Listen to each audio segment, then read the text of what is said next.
I was like max energy in the chapel today. All right. Well, good morning, everyone. Happy Sunday. Awesome to see all of you and our guests and people we haven't seen for a while. Just happy to be able to spend each Sunday with you. My topic today is living fully in the time we have. So, actually, I think this goes quite well with Chelsea's message about fear, because I think a lot of times we're living in fear of what's going to happen in the future, of how what happened in the past is holding me back or something. So we can keep that in mind. Yesterday, my mom called me and she was like, what do you think the boys want for their birthday? And I was like, their birthday? That's in like 20 days. Oh my gosh. And they're going to be 13 years old. And I just can't believe it. My sister is sending me Snapchats and videos and pictures of her little baby, who's a little over a year old now. And I look at those pictures and videos, and I just think of how my boys were learning new words and starting to walk and being all cute. And it feels like it was just yesterday. I remember when they were little babies, and I remember thinking very clearly, someday these little babies are going to be big, hairy men, and I don't know how I'm going to deal with it. And the time is coming. A year ago, I have pictures from the beginning of the school year last year, and they were 11 at the time, almost 12. And in this 1 year, I think they've grown like 6 or 7 inches. Their voices have dropped. They've got these big Adam's apples. And they look like they're 15 all of a sudden. They went from like 11 to 15 in 1 year. I don't know how to handle it yet. It's just hard for me to wrap my head around, how quickly time can pass. I find myself wondering, did I spend enough quality time with them in the past year? Did I talk with them enough to prepare them for their teenage years? Are they going to drift off? Are they going to be rebellious? Are they going to still be like little boys in a year? I don't know. And I'm just wondering if I'm using my time well. Time is weird. Sometimes it's passing so slowly, and I just wish it would hurry up and be over with, like when they were little babies and both of them are crying in the middle of the night for hours, and I'm just like, when is the daylight ever going to come? Can it just be morning already? Or sometimes we're preparing for a big event here at church or in school, and I know all the work that has to go into it, and I'm stressing about it. I'm like, I just want it to be the day after this event. I know this day will come, but it's taking so long, and it's so hard. I just want it to be over with. I want time to pass quickly. And then there's times like now where summer is over, and it's the beginning of the school year. Where did summer go? It was like 3 months ago, but it feels like it didn't even arrive yet, and all of a sudden the summer is gone. Every year, I'm a summer girl. I'm like a child at heart. I never wanted to do any summer classes during summer. Never want to put my kids in summer classes during the summer. Like, a summer is summer. Don't touch summer. But it goes so fast. It reminds me of this quote. I don't know if I put it on here. I did. Nope, not that one. All right, in 2 Peter 3:8, it says, "Do not forget this one thing, dear friends. With the Lord, a day is like 1,000 years, and a year is like 1,000 years are like a day." And I feel that sometimes. Sometimes I feel like a victim of time, and I hate feeling like a victim. Feeling like I lost time, or there's too much time, right? I'm at the mercy of time. I'm getting wrinkles. Time. A victim of time. But I have to remember that the feeling of being a victim or being at the mercy of time is actually a result of the fall. we were created and designed to be owners of time. Before the fall, God's first direction to his children were to fulfill the three great blessings: to be fruitful, multiply, and have dominion. To be fruitful means to be mature. A mature tree can bear fruit. When you plant a tree from like a pit or a seed, it just is a sprout for several years. And then eventually it starts to put out some flowers. But those flowers won't turn into fruit. And maybe after 5 or 6 years, you'll get 1 or 2 little fruits, and they'll be sour. They'll be really small. It's not until a tree is really mature that it can produce good fruit. So for us also, to be fruitful means to grow to maturity of heart, maturity of love, and then our love can manifest in our life. Grow our love to resemble God's. Once we are mature in heart and character, then the next blessing is to multiply, to bring that into a family, to bring that into our society, to not just be mature as an individual, but to multiply that and spread that in the world. And then there's dominion over all things. And many times we think of dominion, we limit it to the idea of dominion of the earth, of nature, of animals and plants or resources. But God is actually not just thinking of that. God means dominion over the cosmos. We understand that through the divine principle. That God didn't just create us to be like minions on the earth. God created us as his children.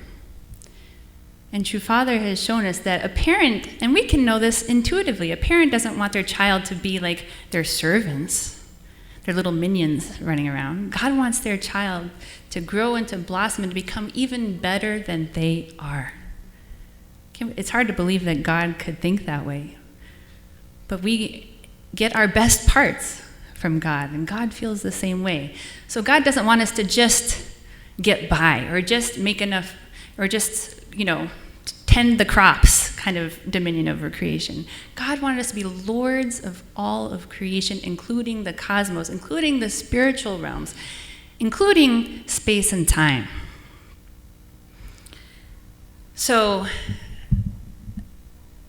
we could do a whole sermon series on each one of these. I think we have in the past. But today I just want to talk about this dominion of time. Oh, here's a great quote by our True Father, Reverend Moon. The meaning of God's third blessing is the perfection of a human being's dominion over the natural world.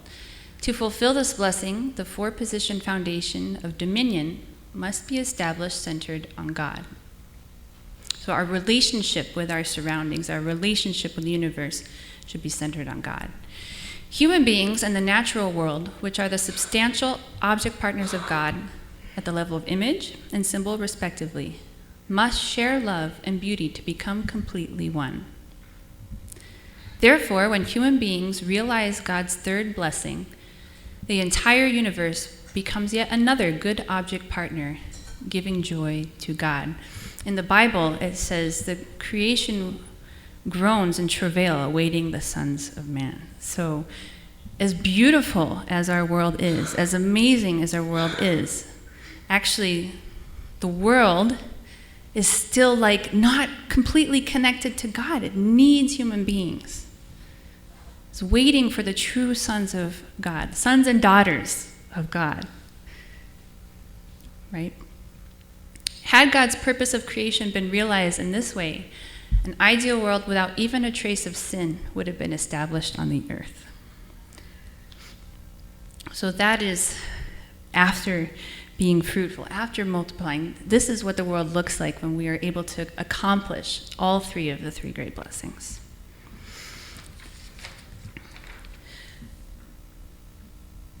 But unfortunately, it didn't go this way from the beginning. So since the fall, we've been struggling to mature our hearts to share true love with those around us, and to care for and manage all things, the cosmos, with God's heart. All of the struggles we face in our life fall into one of these categories, don't they? I'm struggling with bad habits. This is a struggle for maturity. It's a struggle to be fruitful. I'm struggling with my sister. I'm struggling with my parents. I'm struggling with my coworkers. I'm struggling to really multiply God's love. I find myself abusing nature, right? Not taking care of the things that God has given me. I am greedy. I want to buy more things than I need.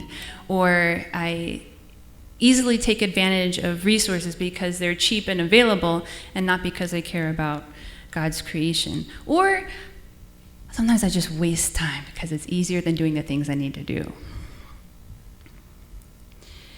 All of our struggles, I think, fall into one of these categories.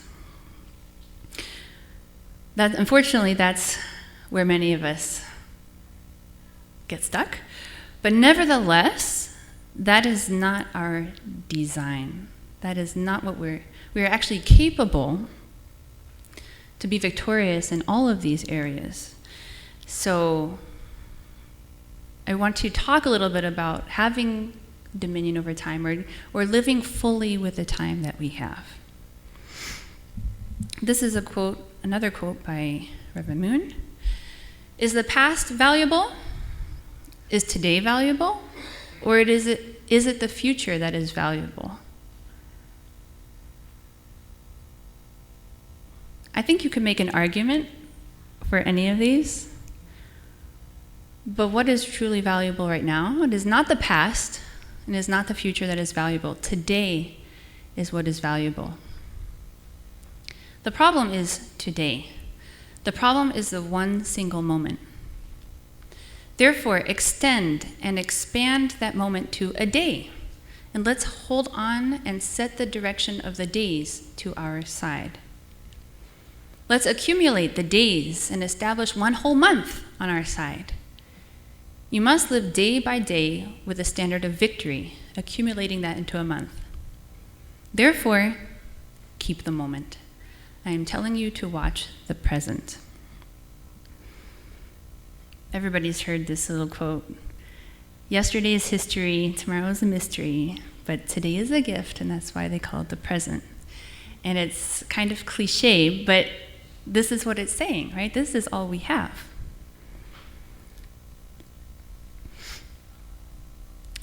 It's been 1 year since August 31st last year was the day that we opened Heartland Academy. It's been 1 year since we started our school, and we've started our second year. And part of me is just overwhelmed with the blessing of what this past year has been. The school and really the people in the school, these amazing young people, have surpassed my expectations. It's been incredibly fulfilling, very exciting. And at the same time, I spent so much time last year stressing over every little thing, every session, every quest, every event we were going to do, how each person is doing, how each kid is, are they progressing, are they overcoming their challenges, are they doing well in academics, how are their parents doing, because I'm really concerned about how their parents think their kids are doing in school. There was a lot of worrying about the future. But that worry, I realized, had actually no impact on how things actually turned out. But I think Mike can testify. A lot of last year was spent in stress. We had good results, but the results weren't a product of all the stress that I had. That was just something I added into it on my own.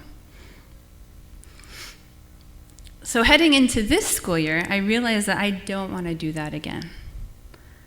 I want to have an awesome, fulfilling, exciting year, and I believe that we will. I want to do all the things that I need to do. I don't want to neglect my responsibilities.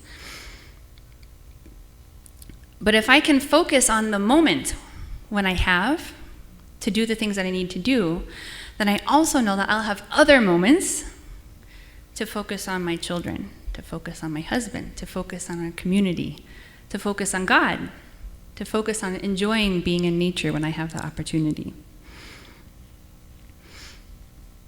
And find more joy in all aspects of my life, actually. So this is a quote from Psalm 90:12. Teach us to number our days, that we may gain a heart of wisdom. So there's a balance of being 100% in the moment, but I think we also have to schedule ahead a little bit of time. Okay, tomorrow I'm going to be 100% in my schoolwork. I'm going to do everything I need to do for this week that I can possibly do tomorrow, but right now is our family day, and I'm going to be 100% present with my children and my husband, right? So it's not trying to cram everything in the world into one moment. That's not what being 100% present in the moment is. But, and it's not neglecting our responsibilities, but finding the best way to utilize this moment for whatever purpose we're going towards. This is another great quote by our true Father. We don't know how much time we have, how many crucial moments have passed, how many you've seized, though I think you must all have seized a couple, considering you are here. How many more will you get? You might think that you are older and you are running out. Or you may think, oh, I'm young and I have plenty of time to figure it out, and you might be really nonchalant. Both are irrelevant when you face the reality that all we have is the present moment and what we do with it right now. It doesn't matter how old you are or how young you are. I really love this quote because I think when we're in a little bit of a victim mentality of time, we tend to fall into one of these things, right? I have loads of time, I'll take care of that later. And then we find ourselves being bored, or we feel like, oh, I'm just wasting time. And we get frustrated with ourselves. Or perhaps you feel like, I only have so much time left. What did I do with my whole life up to this point? Am I a failure? Did I miss my opportunities? But that's looking into, that's, right? Father, the past is not valuable to this moment. Both are irrelevant when you face the reality that all we have is the present moment and what we do with it right now. It goes back to that quote, to God, a day is like 1,000 years, and 1,000 years are like a day. Our overarching question for our year at school is, does the past determine the future? What a great question to think about. I don't know what the answer is. Sometimes I think, the past determines the future. The past is very important. We are a product of the past, so of course, the past is important to our future. But at the same time, God created us as owners of creation, to have dominion over all things, and we can change the course of history with one decision in this moment right now. We might be a product of 1,000 years of family dysfunction, 50 generations. But that's like all of that can change in one day. Anybody have an experience like that? Yes. One day can be all it takes for us to stop something that's been happening and decide never again, and it changes the next 1,000 years. That one decision to God is like 1,000 years worth of value in one moment. Maybe it takes you a little bit longer than a moment. Maybe it takes a week or a month, or maybe it takes a whole year. But to think you could condense 1,000 years of work into one, and turn it around. So I love that God, this is us. When we can do this, it's like us claiming our rightful position as God's children in time and space.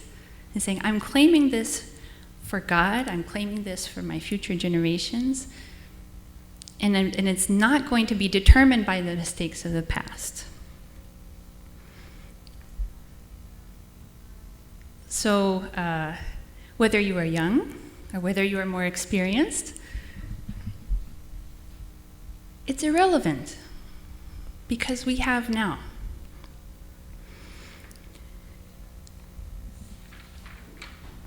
I still don't know how I'm going to manage the fact that my boys are almost teenagers. But I do know that I can learn from the past year. I don't regret any of the last year. I'm so happy with everything that our family accomplished and our school has accomplished and how our community has grown and thrived and developed over the past year. And not but. I like that using the and. It doesn't mean, because but kind of negates something, right? But and this year, I'm going to do some things a little bit differently. And I'm going to, even though they might seem like small things, maybe it's a conversation with my boys. I had a moment with Annalise a couple weeks ago where she was going to school and I'd say, oh, how was your day? And she'd say, good. But then when I probed a little bit deeper, tears started coming. And she was having a really hard time. And I took that moment to let her express everything. Oh my gosh, so much stuff came out. Not only about school. She went into every grievance from her memories ever. I didn't get what I wanted for Christmas last year. My sister gets to do more stuff than me. But mostly it had to do with school. And so I felt like I could have just continued on with my responsibilities and getting her up in the morning and sending her out the door. But that moment that I took to be fully present, right, in that moment with her and just hear everything that she had to say and everything she had to express led me to realize that there's a new path we need to take now with her. And she started a new school, and she's very happy in her new school. So grateful. But so I'm still going to be busy. I'm still going to be doing the things that I need to do, but I'm also going to be taking more moments to be fully present with the people, whoever's in front of me, whether it's my husband or my children or one of you. I want to be fully present with those opportunities so that God can be fully present and do whatever he wants to do there. I don't know what God is always doing in my life. Actually, so many times we're advised to make a plan for our life, a 21-year plan or life goal or something. And I find that God is just guiding me in so many different directions and turning the corners. I could never plan for what God is doing in my life. But I don't want to ignore what God is doing in my life either. I don't want to miss the opportunities that God is trying to work and infuse love and infuse life into the relationships and the moments that I have. So I'm sure that there's something here that you can relate to, whether it's that moment of transformation where you made a change in your life that you can say, I have never been the same since. I did 1,000 years of work in one day. Or maybe you can relate with this feeling of being a victim of time right now. I feel stressed. I feel like I don't have enough time. I feel like I've wasted time. That's okay. That's a human quality that we've inherited from thousands and thousands of years. But we also have the capability. We are also designed with the ability to master time. Maybe we don't catch every moment. Right? Your Father is saying, how many crucial moments have passed? How many you've seized? How many are coming? It's okay. Don't worry about that. That's irrelevant right now. What are you going to do right now? So, thank you so much for being with me today and in this moment, and please join me in prayer. Heavenly Parent, good morning. Thank you for a beautiful Sunday. Thank you so much for the changing of the seasons, where you keep moving us through life, whether we are ready for it or not. But God, I pray that we can not resist what you are doing in our life. We can embrace where we're at and find the beauty in the moment, find the opportunity in this moment to be with you, to share your love with those around us. And when those crucial moments come along, that we can do whatever it is we need to do in that moment. Thank you so much for guiding us here. I don't think that any one of us would be here today if we hadn't been tuned into you at some points in our life, and if you hadn't worked in our lives. So we're so grateful for you taking care of us all the time.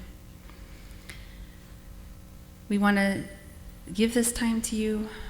Please be with us as we go into our fellowship and as we go into our week and as we go into a new school year and whatever phase or season of life that we're going into right now. God, please be with us.